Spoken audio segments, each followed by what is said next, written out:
We take you behind the scenes now to show just some of the interesting aspects of this training.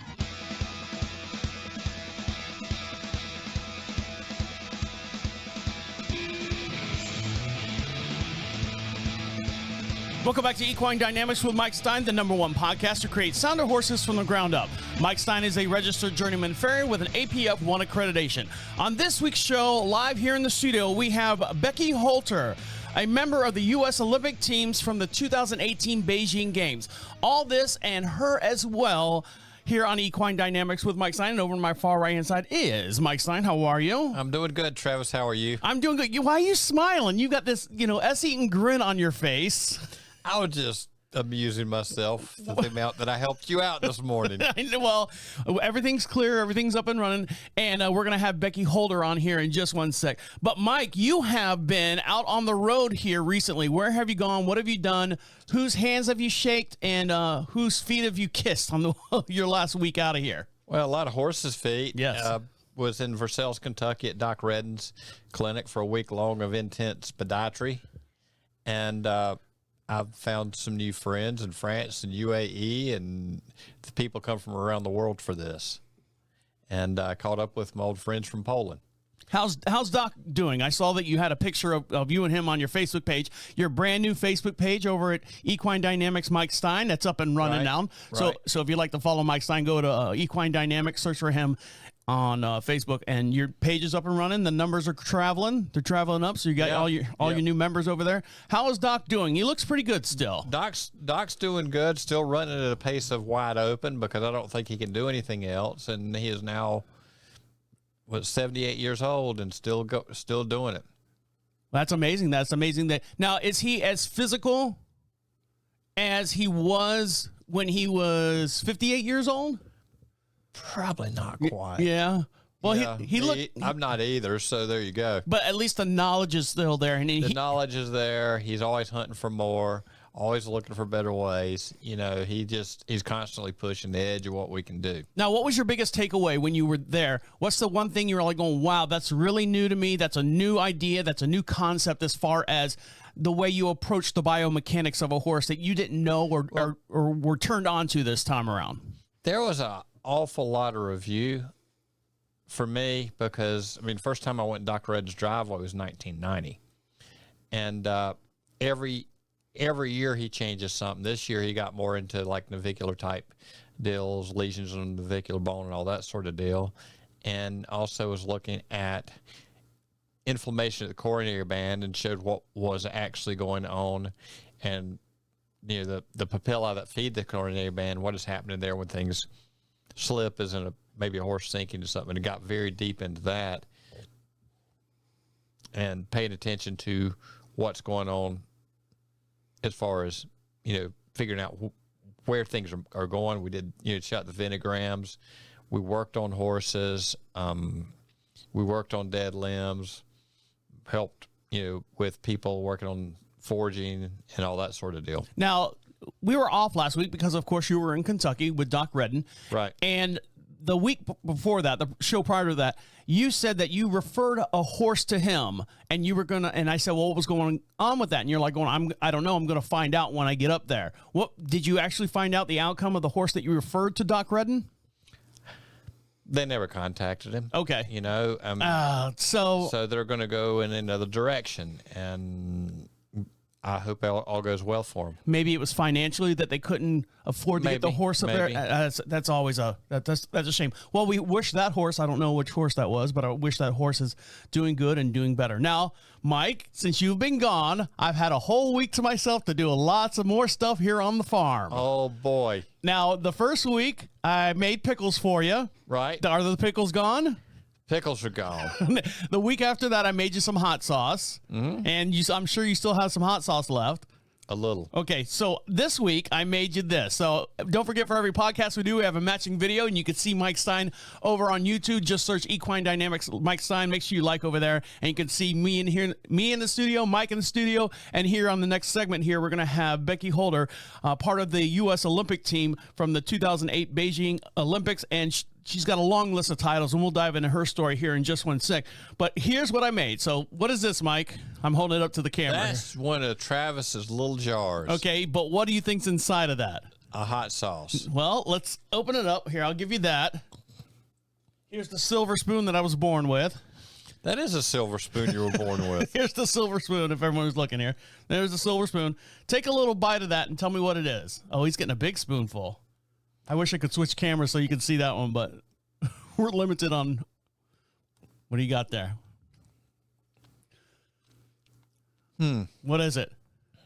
Now for those that aren't watching, it's a miniature mason jar that I bought at the store. I think they were like 4 for $6 or something. And every week I give Mike something a little different to try. And this is a brown, dark, almost molasses looking stuff inside this jar. Mike, what do you think that is? Apple butter. Do you like it? Yeah, it works good. Do you like it a lot? I love it, Travis. I've never had better in my life. You never tell the chef that his food sucks unless his food sucks. Well, it's like those cucumber. Well, I wasn't supposed to say kerosene cucumbers. Oh, yeah, ambience cucumbers. So you like it? So that's yours to take home. Okay, cool. You can put that on your croissant. Croissant. Yeah, when you have for breakfast and stuff. So that's my first batch of apple butter I've ever made. You can have that. Just make sure I get the jars back because I can't afford to lose, $7 on mason jars. Oh, jeez, you want those other jars back? Why? What'd you do with them? Did you throw them away? I'm not saying. Okay. You'll get mad at me. All right. He's putting horse nails in there. Yeah. All right, guys, stick around. Lots to get into. Big show. And Becky Holder coming up next here in just one sec. You're listening to Equine Dynamics with Mike Stine. He'll be right back. What? I still got the jars. I know you do. Why wouldn't you have the jars?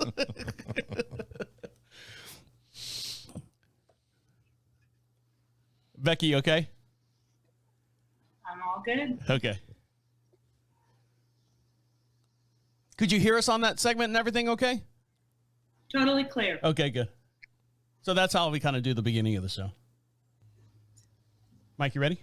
I'm not touching anything. Don't touch anything. Becky, you ready? I am ready. Okay. Welcome back to Equine Dynamics with Mike Stine. Don't forget, if you have a question for Mike Stine, you can email him at any time at equinedynamics.com. At the top of the page says contact us. Fill out that little form. If we answer your question on the air or if Mike does it personally by emailing you back, we will send you out a prize pack. Mike's got a whole bunch of prize packs and stuff.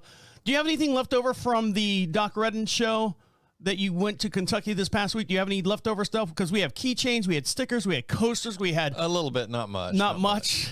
So, I'll have to reorder up on all that stuff. But if you get a question over to Mike Stine, go to equinedynamics.com. At the top of the page, fill that out, and we'll get some free stuff out for you as well. Now, it is our honor and privilege to have here in the studio Becky Holder. She was the 2000 reserve on the Olympic training team in Sydney. She was the U.S. team member on the Olympics in 2008 and also the 2010 Team USA at the World Equestrian Games as well. And I'd like to welcome to the show Becky Holder. How are you? I'm well, thank you. Thanks so much for having me. Well, how did you, this big professional person, big in the sports field and all these high-ranking titles and everything, how did you get mixed up with a guy named Mike Stine? It was a sad day. She must have been really, really desperate, or Mike had that puppy dog look on his face.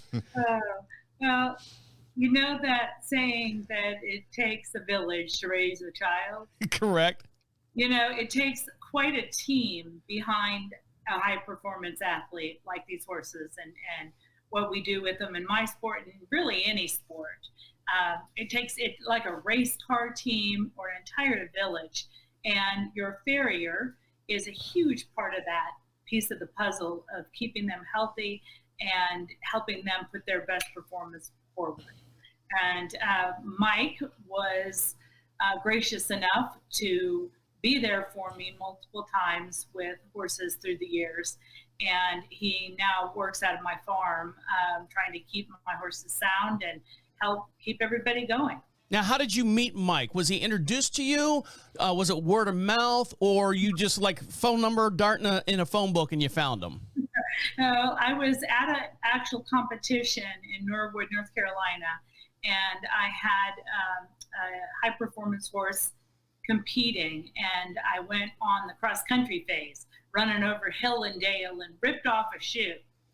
And it happened to be a horse who was a bit ticklish of his feet. He's a little bit tricky to nail and struggled with his soundness. And I was really, really nervous because you just never know what Yahoo you might get to tack a shoe back. She got on. this Yahoo. Yeah, so out of all the Yahoos, you got Mike. No, Mike. It's a lot trickier than it seems. It's not like just putting on Cinderella's slipper. There's a little bit of years of technique involved with doing it well and making sure the horse can go on their way and continue with the competition. And I was pretty nervous, and I'm sure Mike was thinking, what the heck? Who is this girl? She's breathing down my neck. No. We knew who you were. Shoulder, because I didn't know him. And he did a bang-up job, a class job. And from there, we kind of evolved with our relationship. I brought him in to help with different horses with clients that are shipping in from out of town.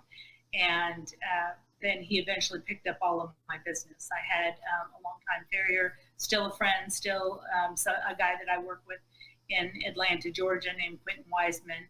But he was trekking 6.5 hours up to my farm here in North Carolina, and he was more than happy to hand the business to Mike and have Mike take care of me when I was starting to downsize a little bit. Now, speaking of bang up job, you have performed in all these different competitions, and I know you've got a whole china cabinet full of trophies and awards and certificates and all this stuff. How did you get started riding a horse? Because I was watching this show on Netflix, I'm not going to name the show, and the guy's daughter says, I want to start training on horses. And I think the girl was like maybe in her mid-20s. She just got out of college, and she's now trying to ride horses. And I'm like thinking, come on, man. I mean, in their late 20s, starting to ride horses. Now, I know you didn't start riding in your late 20s. When did you start, and what got you interested in it? Well, I was one of those horse crazy kids. Read all of the King of the Wind and Black Stallion books and all of that. And before I ever got a chance to sit on a real horse, my poor Barbie dolls all had broken hips and broken legs from riding my vast stable of rider horses. So it seemed like somewhere in my history I carried the defective horse gene. And sadly for my parents, I got hooked up with a package of riding lessons for like at these 14 lessons you get the 15th one free. Sure. At a local stable. And after that, I never looked back. It was my parents' joke that I don't have a memory BH before horses. So there's like a point in time, 11 and a half, 12 years old, when I got my first chance to really be involved with horses, and I just never looked back. What style of riding, when you got on the horse and you sat on it, of course you didn't I'm sure you had no idea between dressage and eventing or hunter jumper or anything like that. What style of riding did you gravitate towards, or would you start with and go, maybe this isn't for me, maybe I should do this over here?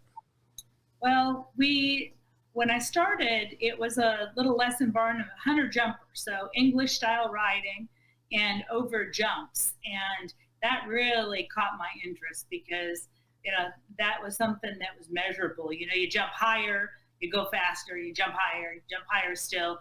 There was always sort of another rung on the ladder to aspire to. And I was lucky enough to get hooked up with a great barn and a wonderful first instructor who let me work at her barn and trade off my effort at that time. Now, granted, I was just, a snotty-nosed kid, really. And I caused, I'm sure, more trouble than I did help through those years because I fancied myself some kind of horse whisperer since I'd, read all the books and whatnot. Of course. That was sort of the beginning of it. Now, at what age did you go, or did someone come up to Becky and say, Becky, we think you're really good at this? Or you just said, it just like the light bulb clicked and said, wow, I think this is my calling. This is my my passion. This is what at what time? Was it at 11 and a half? And when, as soon as you sat on the horse, that was the bell that went off? Or was it later on and you were like going, I think I'm really good I'm getting the hang of this? I think I'm still waiting for somebody to come up and say that. Exactly. Ignore the trophy case of everything else. That's not telling me anything. You are always your own worst critic as far as riding. You know, I was not the kid that I think any instructor ever said to my parents, this child is so talented in this discipline, you really ought to mortgage your house and buy her a fancy horse and enable her addiction.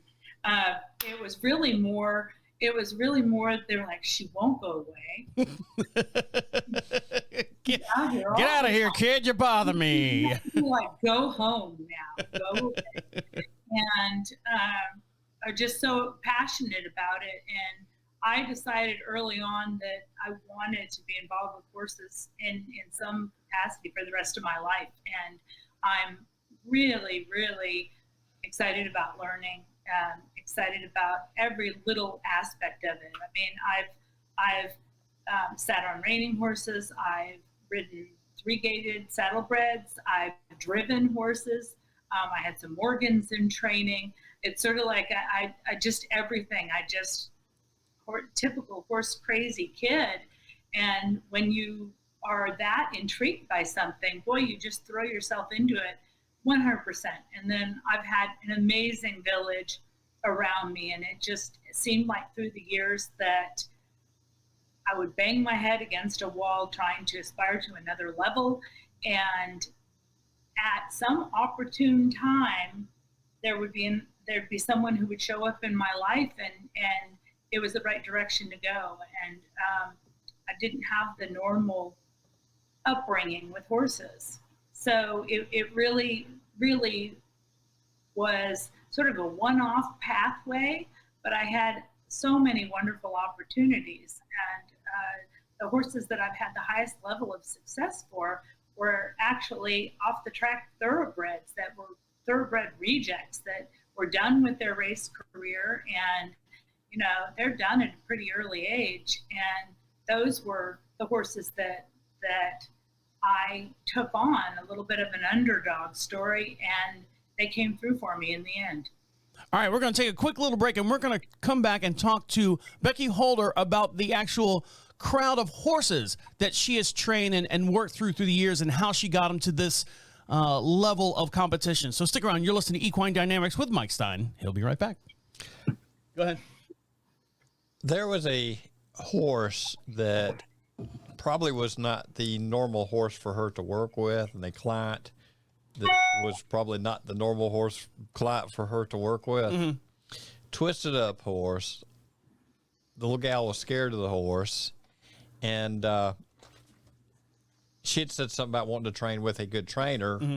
And for some reason, because normally if somebody asked me, I was like, no. because I know how a lot of the people I work for will handle things, and they're not going to put forth the effort that they need to work with Becky and be as dedicated enough to work with Becky. Well, that's good. So you got to, I don't want to, anyway. This little horse, we were fighting with everything going on we could, and for the level that the horse did, I'm amazed that she got. It's like the horse just blossomed once Becky got into Becky's program. And you're talking about Cat. Becky knows the horse. Okay. But yeah, that was a tough deal to work with, and she turned him around. Becky, you ready? I am. Mike, you ready? Yes. Okay.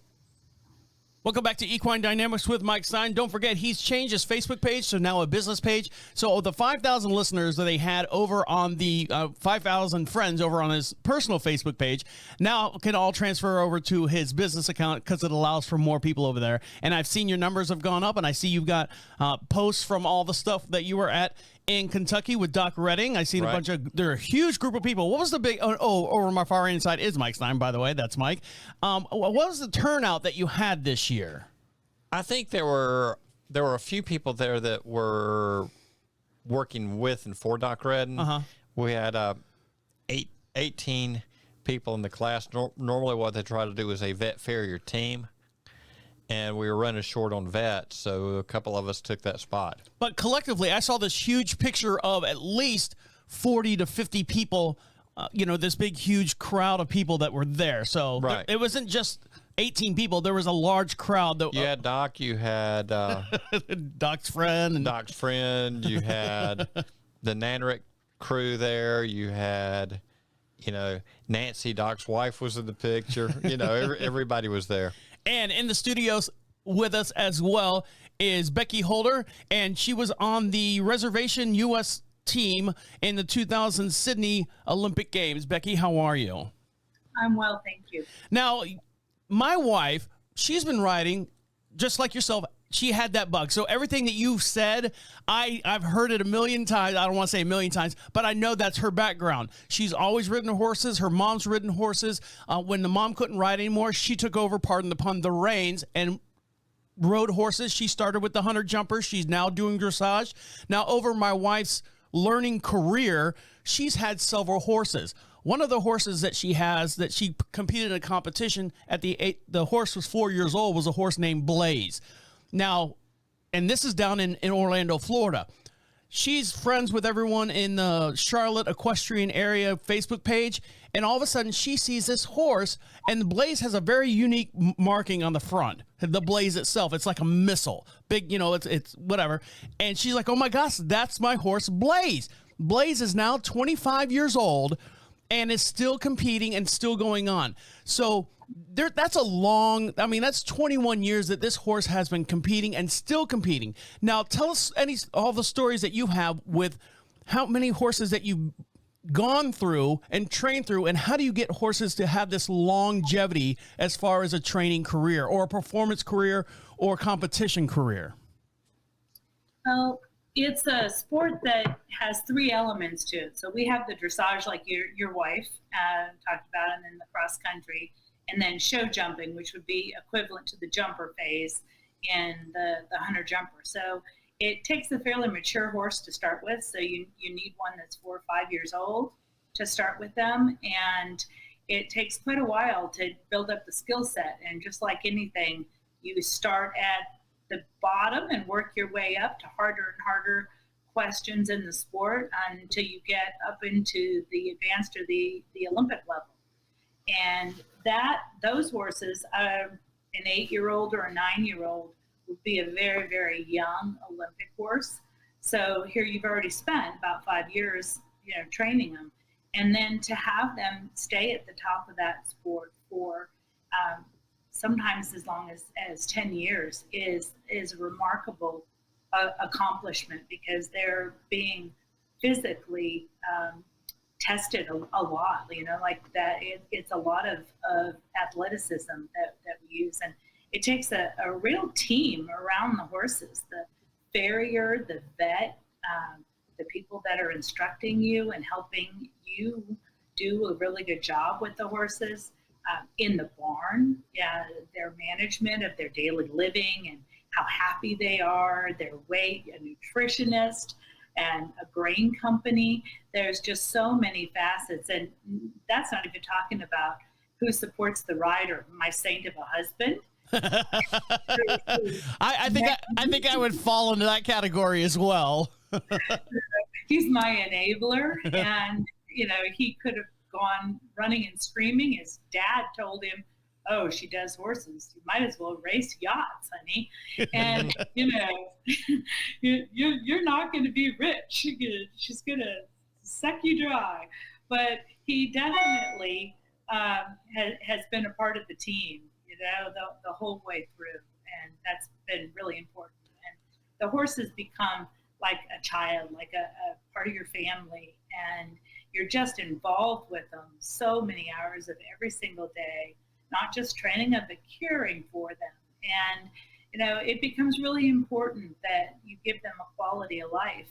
And my 2008 horse, Courageous Comet, was an off-the-track thoroughbred. So he raced as a 2, 3, 4, and 5-year-old.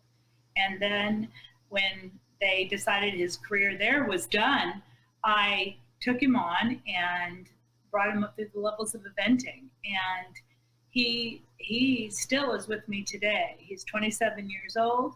He gets seen regularly by the vet. He gets regular dental care, and the farrier, and gets his feet trimmed, and it's really my privilege. Is that a difficult transition to have a racehorse go into like a 3-day eventing type atmosphere, you know, because its whole entire life has been trained for this one thing, and now that, you know, like you said, after 5 years old, he's pretty much done what he can do. And is it hard to make that transition? If it is, or how long would it take to make that transition? Some horses, just like people, are a little bit more natural. They have more natural aptitude for one thing or another. And the race horses are really a wonderful source of athletic horses. And, you know, it's a little bit like trying to find Prince Charming and kissing a lot of frogs. There's a lot of off-the-track thoroughbreds, and their strengths are not necessarily in my sport or my discipline, but there's some wonderful makeover programs now that they're doing for racehorses. It's now becoming a big thing in this country that they want to make sure that these horses have an avenue after the racing is finished. Yeah, there is this whole taboo, like even my wife doesn't really fully support the horse racing community, but she saw it, you know, as a 12-year-old girl. So I'm sure things have gone through as far as, like you said, figuring out a plan to retire these horses into something else. They just don't turn them out the pasture and let them basically let their hooves go, let their body go, and just let them go to pasture. So I'm glad that there's something out there. Now, I want your opinion on this, because we're going through this on our property here. My wife has a mare. The mare's Dominique, which is, how old is she, 13? I don't know. I think she's 13 years old. Mike, just go back to sleep. Okay. You've had a long trip. She's a horse. She's a brown. horse. My wife got her as a dressage horse, and she has been, I mean, religiously 3 times a week, hour at a time, you know, the whole training regimen. The horse riding dressage, the horse has, what does Dominique have? What is her problem that she can't perform further than where she is right now? She's got I forget what they called it, but she has a problem basically in the base of her neck. And that's kind of starting to interfere with movement patterns and all that. So now she's got this horse that's only limited up to this one with this one level that she's at right now. So we've had to turn around and buy another horse, a younger horse now, to continue my wife's leveling training, and now back off on this train. I see the smile on your face. You've probably been through this a million times. I mean, how do you feel, and what should you do with the other horse that is now, you know, like the race horses where, you know, we'll just turn them out the pasture and just let them be pasture horses? Should we continue with the one horse just to keep her active, just to keep her, physically fit? And then we're focusing more on Diego now. Yeah. There's a question in there somewhere, so just give me your response on that situation. Well, I certainly have been in the same situation, and I think I'd like to consider myself a horseman in the fact that I'm not just in it for what they can do for me, but I'm also there for what I can do for them in trying to improve, you know, their quality of life. And so I do consider that the horses that come into my life are, I have a responsibility to them to do, you know, air quotes, what's right by them. And sometimes that can mean that they're not physically able to continue in any sport whatsoever. So trying to find a situation for them as a pasture buddy or a mate. But horses really enjoy interaction with people and humans, you know, and my retired horse gets brought in every day. He is groomed, and he's treated just like all the other children in the barn, really, you know. And I think that, you know, when you're trying to aspire to something else and move on, like your wife is, sort of accepting, I like to call them people, someone's limitations, and trying to stay within them is our responsibility. Well, I mean, she does. She gets groomed all the time. Mike's out here every 6 weeks trimming her feet. We take her in, we take her out. She gets brushed down. She still gets the vet stuff. She gets all that stuff. It's just that she's not being ridden as much as she was. My wife says I can still walk trotter, but I can't canter her, or one of the ones because of the way that the neck pinches. She can still ride her. It's just that she can't do a certain move with her. And yeah, she does that. The problem is time. You know, everyone works a full-time job. Everyone's got, you know, everything outside responsibilities. So I just wanted to know, you know, what your opinion on all that, if we're doing the right thing, or, you know, that's. Well, it sounds like your horse is living the dream. Yeah, she's got it pretty good over here, you know. All the care and none of the work. So, you know, good on you guys. And we are trying to focus on maybe turning her into a broodmare, because her lineage behind her is, you know, I've got a scroll like they have, you know, when they're announcing, you know, her bloodline is just really, really good. So we were thinking about turning her into a mare. All right, guys, stick around. We're going to take a short little break and come back with Becky Holder and find out what she's actually got going on. She's got a huge tack room behind her, which is very impressive. And we'll talk to her and discuss what she's got going on currently. So stick around. You're listening to Equine Dynamics with Mike Stine. He'll be right back. Mike, you okay? I'm good. Becky, you okay? I'm good. I'm just kind of kicked back over here. Becky, are you having fun? That's the main thing. I'm doing just fine. Okay. Cut me off when I'm blabbing too long. Welcome back to Equine Dynamics with Mike Stine. If you'd like Mike Stine to perform a clinic out at your location, the way you do that is go to Equine Dynamics, equinedynamics.com. At the top of the page says clinics, and Mike can come out to your event or location, and he's got a whole bunch of stuff. Mike, hold that big old chicken leg you've got up there here in the studio. He's got a whole bunch of different props and stuff of various diagrams of horses. He's got Dolly, which is a full-size miniature horse, skeleton bones, and he can come out there and give a little clinic on the biomechanics of a horse. And over to my far inside is Mike Stine. How are you? I'm doing good, Travis. Doing good. And in the studio with us right now, we have Becky Holder. She was on the 2010 U.S. Team World Equestrian Games. Becky, how are you? I'm well, thank you.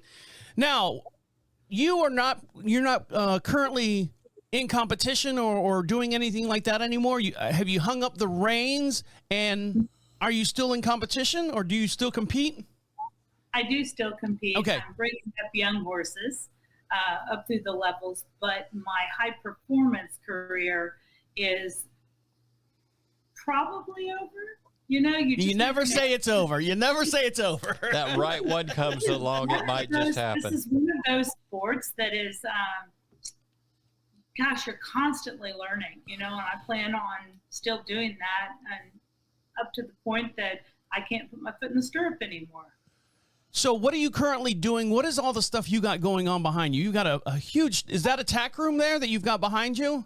Yes, this is the tack room, and there's a little apartment in the back of it. And during the winter season, which we would call that basically November to April, I have people who come in and live on the property and train with me. So it's a pretty busy hive of activity during those months. And I have kids that do online school and adult professionals that take lots of time off work, and they come in and do an intensive study period. And during the rest of the year, I'm still teaching here on the farm. We have a great facility that I share with several other landowners, and it has all of the features that we need, kind of like sharing a golf course. We share a dressage arena, we share cross-country features, and a lot of jumps, just all of that kind of stuff. I take horses in for training, and I kind of specialize in working with the horses myself, and then working with the riders and connecting them. So sort of a relationship counselor of sorts. Now, so to have all that at your facility, I have a two-part question. One, how many heads of horses, is that the correct term? How many heads do you have on the property? I'm thinking cattle. How many horses do you have at any given time on the property? And to have all these different activities going on, how large of a property is this? It's about 70 acres. Woo! The owners, the other three owners that are part of our facility, and anywhere from 10 to 35 horses at any given time, which is, actually small. I work with each of the horses myself. So I'm sort of limited by the hours of daylight that I have. And in the summertime, I do a lot of traveling to clinics because it's so very hot here. And I'll go up to Minnesota and travel to a cooler place to do some teaching in the summertime. And when I go up there, I'll do about 5 days of clinicking. I'm leaving actually tomorrow for one. And that is about 48 to 50 people over those 5 days that I work with up in Minnesota. Now you're from Minnesota. I'm actually from all over. I was a military brat. Oh, okay. So I spent a fair bit of time in Minnesota and but also Kansas. Spent time in Kansas. I had clients, and pretty much everywhere that I have lived, these people have circled back around. I mean, I have one of the farm owners here was someone that I taught when I was 16, 17 years old, and I can't believe she's still associates with me because I can't imagine that I really knew anything at all at that point in time. Now I've got a question. Hold on, because something doesn't add up, Mike. Right. So you've been riding horses since you were 11, 12 years old. You said you're a military brat and you've traveled all over, from here to here to here. Do you bring the horse with you? Because I know that sometimes you're at one place for 6 months, one place for 2 years, one place for 4 years.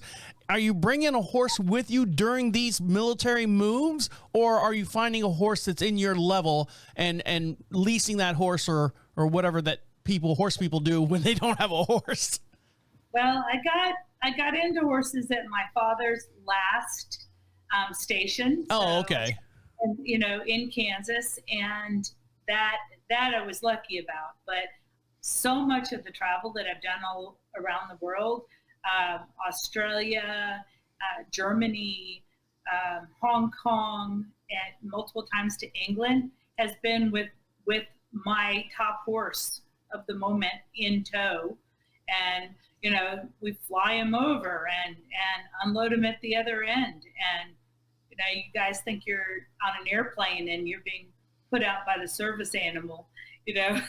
Our horses are traveling in the back of cargo planes and getting off of those fancy rigs, and off we go. Now there is somewhat of a trainer or a barn buddy that flies in the down in the cargo area. Is that correct? Well, we did it two ways. In the early days, they still had 747 combi flights, where one of the ones that I did over to England, but that's, now I'm dating myself, 1995, I actually flew out of Toronto, and I sat in the very back non-reclining seat next to the galley and next to the little cargo door.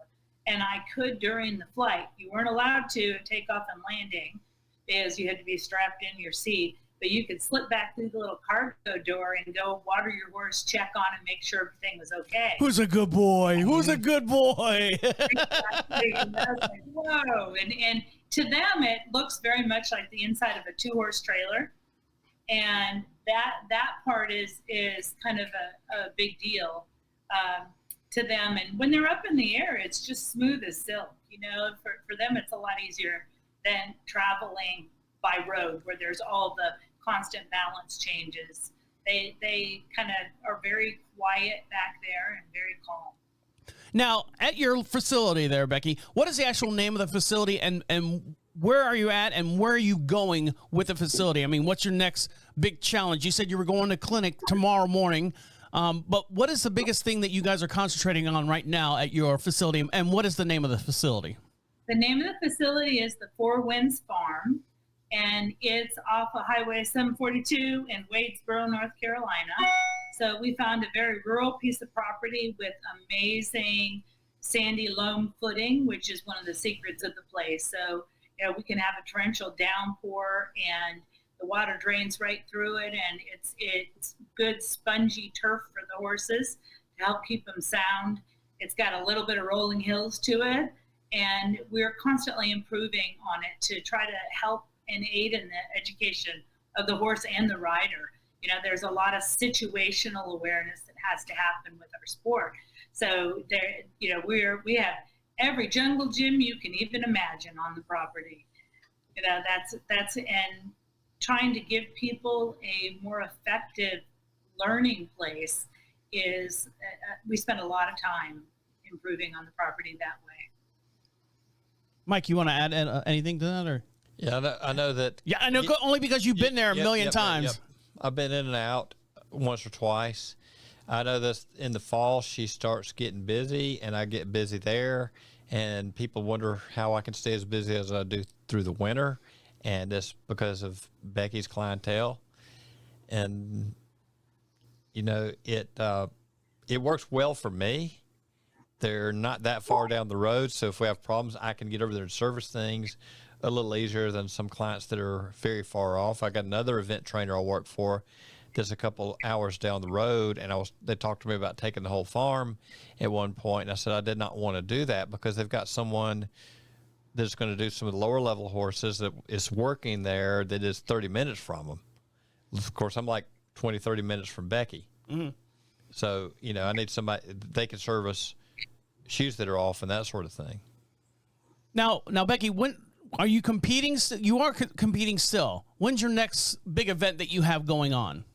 Middle of August. I'm bringing along young horses now. So basically you find yourself on this loop of working your way up from the bottom of the pyramid back again towards the top. And this horse is a horse that we bred that's related to Comet on the dam side. I found a half sister to my top Olympic horse and bred it to a fancy German stallion.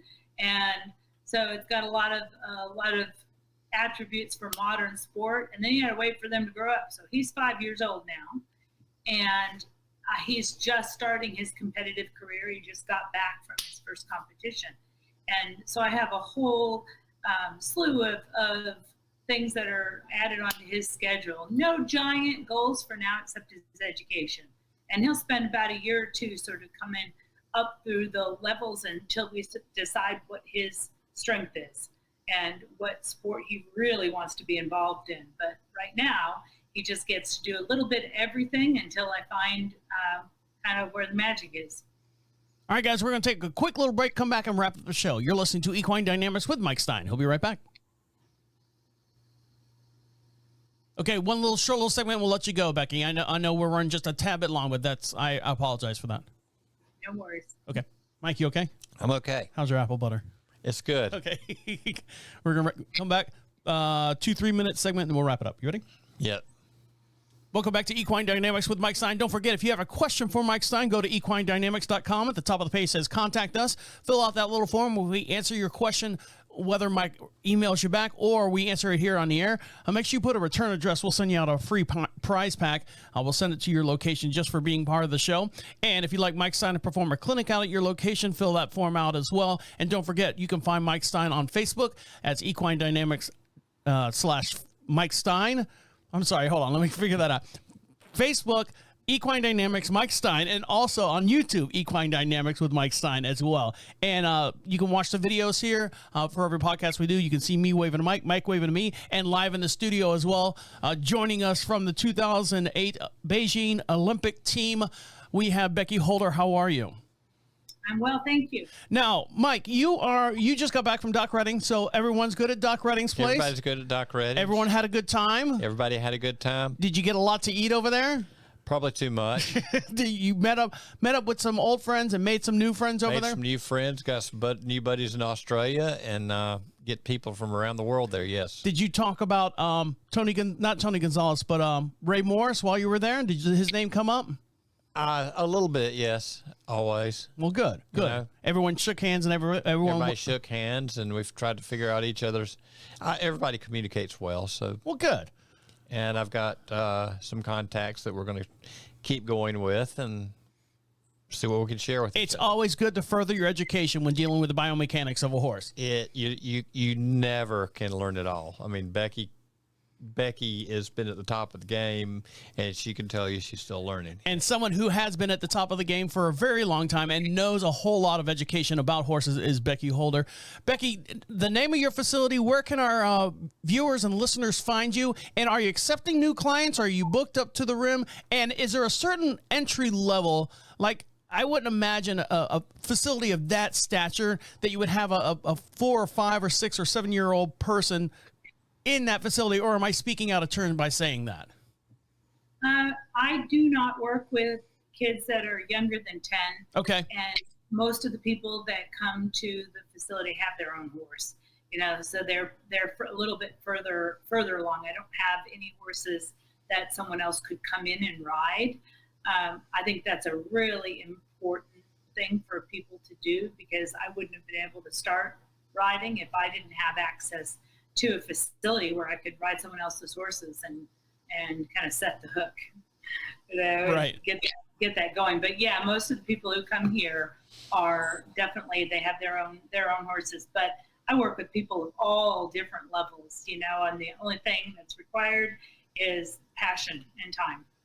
So you would accept someone of my level of expertise if I was to bring over Dominique, who's, she just wants to walk around and eat grass. Would you accept my level of expertise?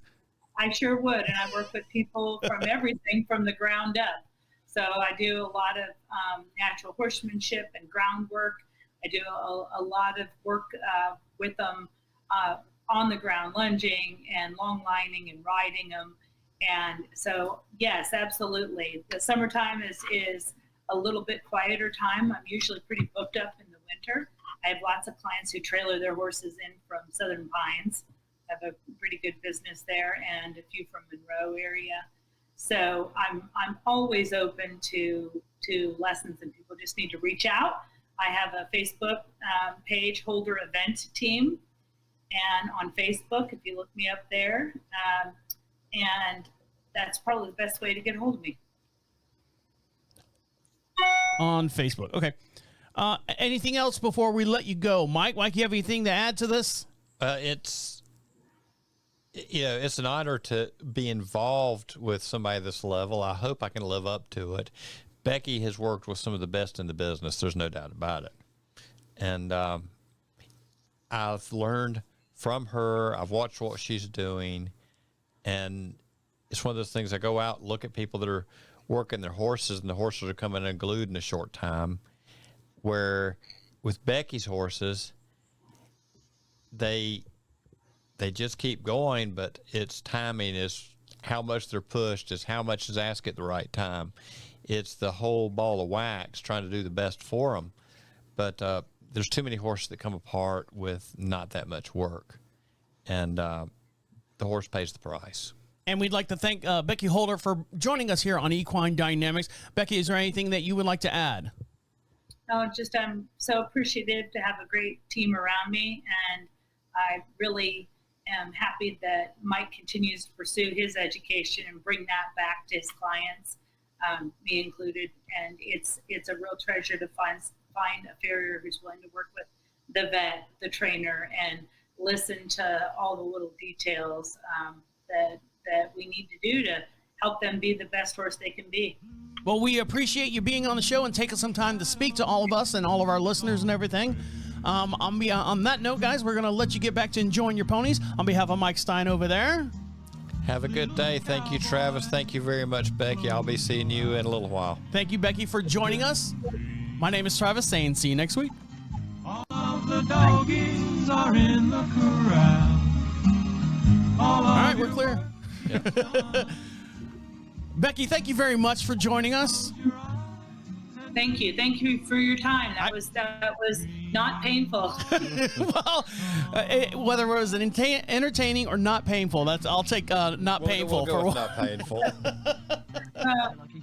As most people, I'm a bit of an introvert, so these sections of time a little bit painful, but you made it very easy. So thank you. Well, I'm glad we can make you comfortable and feel at home. And feel free to reach out to us anytime if you've got something going on and you want to discuss something. You've got the platform here. Just reach out to Mike and we'll schedule. It doesn't have to be a video call. Mike says you have kind of shoddy reception out there as far as like a cell phone or anything like that. So whatever avenue is better for you, just reach out to Mike and we'll be happy to have you on the show. Anytime. Thank you so much. I really appreciate it. Thank you very much. Take care. Thanks. Bye-bye. Bye-bye. Good. Now we can talk about her. No. Okay. No. Excellent.